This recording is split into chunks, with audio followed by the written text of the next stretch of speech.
ایک تو یہ یقین حاصل کریں کہ آپ کی منزل دنیا نہیں ہے، جو کچھ آپ کمائیں گے وہ چھوڑ کے چلے جائیں گے۔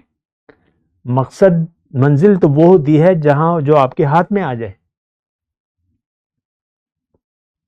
جو چیز ہاتھ سے جانے والی ہے وہ تو منزل نہیں ہو سکتی۔ اللہم صلی علی سیدنا محمد وعلی آل سیدنا محمد بعدد کل ذرۃ مئۃ الف الف مرۃ۔ سامعین و ناظرین کرام، السلام علیکم ورحمۃ اللہ وبرکاتہ۔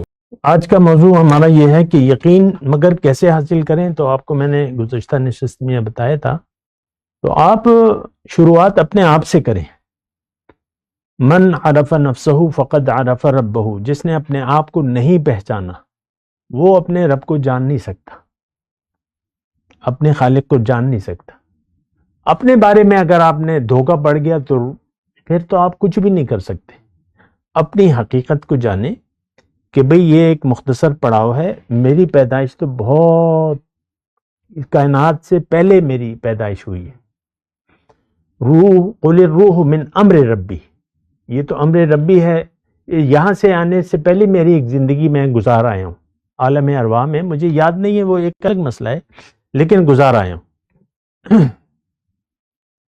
اب یہاں پر میں ایک مکان میں رہ رہا ہوں، ایک دنیا، ایک کائنات اللہ تعالیٰ نے میرے لیے بنائی ہے خاص، اور میری ہدایت کے لیے، میرے علم کے لیے اللہ تعالیٰ نے ہدایت نازل کی ہے پیغمبر کے ذریعے، اس نے ہمیں سمجھایا ہے۔ پہلی جب وحی آتی ہے اس میں کیا ہے؟ علم الانسان ما لم یعلم، انسان کو وہ علم دیا جو اس کو معلوم نہیں تھا۔ تو اللہ نے آپ کو علم دیا ہے کہ تم کون ہو، اور یہ دنیا اللہ تعالیٰ نے کہا ہے کہ تمہیں میں نے دنیا کے لیے نہیں بنایا، تمہیں میں نے اپنے لیے بنایا ہے۔ تم نے زندگی دنیا کے لیے نہیں گزارنی، تم نے زندگی میرے لیے گزارنی ہے۔ یہ بات مجھے قرآن بھی بتا رہے، رسول بھی بتا رہے کہ الدنیا خلقت لکم وانتم خلقتم للآخرہ۔ بہرحال میں یقین مگر کیسے، تو میں آپ کو بات کر رہا ہوں کہ آپ سوچ سمجھ سے کام لیں۔ اندھا دھن آپ زندگی گزاریں گے تو سیدھے آپ جہنم میں جائیں گے، یہ بات بالکل کلیئر ہے۔ دنیا کے دھوکے میں مبتلا رہے تو آپ سیدھے جہنم میں جائیں گے، یہ واضح باتیں ہیں۔ بغیر سوچے سمجھے زندگی گزار دی، اندھا دھن زندگی گزار دی، سیدھے جہنم میں جائیں گے۔ وہ جہنم جس پر آج آپ کا یقین نہیں ہے۔ ہمارا یقین نہ جنت پہ ہے نہ جہنم پہ ہے، ہم تو جنت کے لیے کوئی کوشش نہیں کر رہے، نہ جہنم سے بچنے کی کوشش کر رہے۔ ہماری منزل دنیا ہے اور دنیا کے لیے ہم لگے ہوئے ہیں، یہی زندگی ہے ہماری خیال میں۔ پیسے ہیں نہیں ہیں، نوکری ہے نہیں ہے، گزارا نہیں ہو رہا، بڑی مہنگائی ہے۔ مہنگائی کا وہ شکوہ کرتے ہیں نا لوگ، بڑی مہنگائی تو نہیں، یہ ایک پڑاؤ ہے، یہاں سے آپ جانے والے ہیں۔ آپ وہ نہیں ہیں جو کہ نظر آ رہے ہیں، آپ وہ ہیں جو کہ نظر اس جسم میں ہیں لیکن نظر نہیں آ رہے، اور اس کا ایک مقصد ہے۔ وہ مقصد آپ بے مقصد نہیں ہیں، یہ بات آپ یقین کریں کہ اللہ تعالیٰ نے، ایک تو یہ یقین حاصل کریں کہ آپ کی منزل دنیا نہیں ہے، جو کچھ آپ کمائیں گے وہ چھوڑ کے چلے جائیں گے۔ منزل تو وہ ہوتی ہے جہاں جو آپ کے ہاتھ میں آ جائے، جو چیز ہاتھ سے جانے والی ہے وہ تو منزل نہیں ہو سکتی۔ روپے ہے، آپ کو کوئی 1 کروڑ روپے پکڑاتا ہے کہ بھئی یہ 5 منٹ کے لیے تمہارے پاس ہے، 1 کروڑ روپے کی گڈی آ سکتے ہیں نا، 5000 کے نوٹ، یا ڈالر میں اگر لگا رہا اور بھی ہلکا ہو جائے گا کہ بھئی یہ 5 منٹ کے لیے تمہیں، آپ بڑے خوش۔ تو یہ خوشی جائز ہے کہ کوئی ضرورت نہیں ہے اس کی خوشی کی؟ 5 منٹ کے لیے چلو 5 کروڑ لگا لیں، 10 کروڑ روپے لگا لیں، ایک اٹیچی کیس جس میں 10 کروڑ ڈالر ہیں 5 منٹ کے لیے، کافی رقم ہے نا۔ تو کیا، بس یہ بات ہے، 5 منٹ کے لیے آپ کے ہاتھ میں، اس کے بعد آپ سے لے لیے جائیں گے۔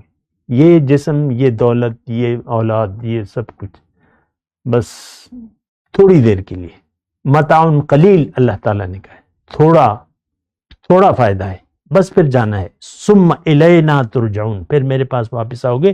دیکھیں یقین، یہ سارے سوچنے سمجھنے کی باتیں ہیں۔ آج کا مسلمان تو اندھا دھند زندگی گزار رہے، دنیا کا دھوکہ اسے لگ گیا ہے، سوائے دنیا کے اس کے لیے اس کے سامنے کوئی مسئلہ ہے نہیں۔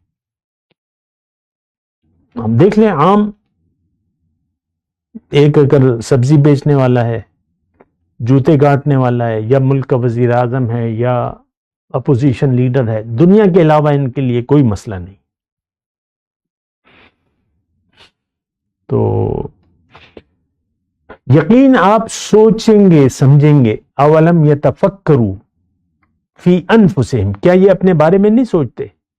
میری نشانیاں تو تمہارے اندر موجود ہیں، میری نشانیاں تمہارے اندر موجود ہیں، تم اپنے جسم پر بھی قادر نہیں ہو۔ یہ ناخن بڑھ رہے ہیں، کیا آپ روک سکتے ہیں؟ ہر مہینے بعد 10 دن بعد آپ کو کاٹنا پڑتا ہے، بال کاٹنے پڑتے ہیں، سنوارنے پڑتے ہیں۔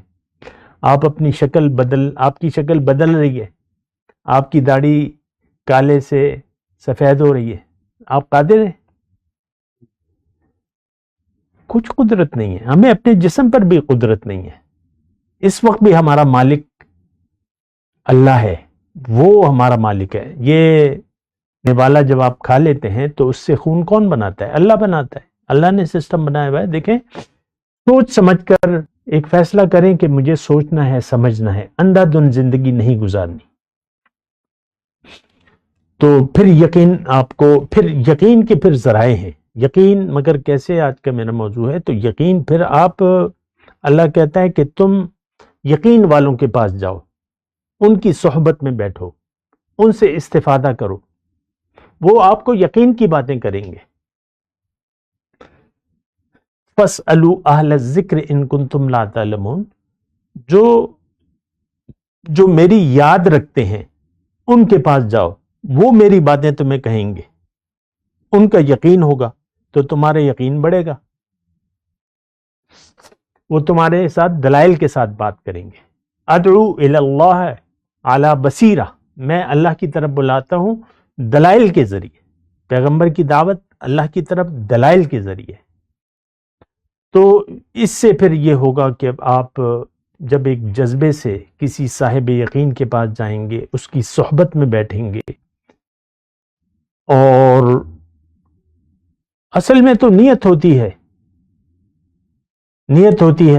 آپ نیت کریں، ان کی صحبت میں بیٹھیں اور ان کے ساتھ رل مل جائیں۔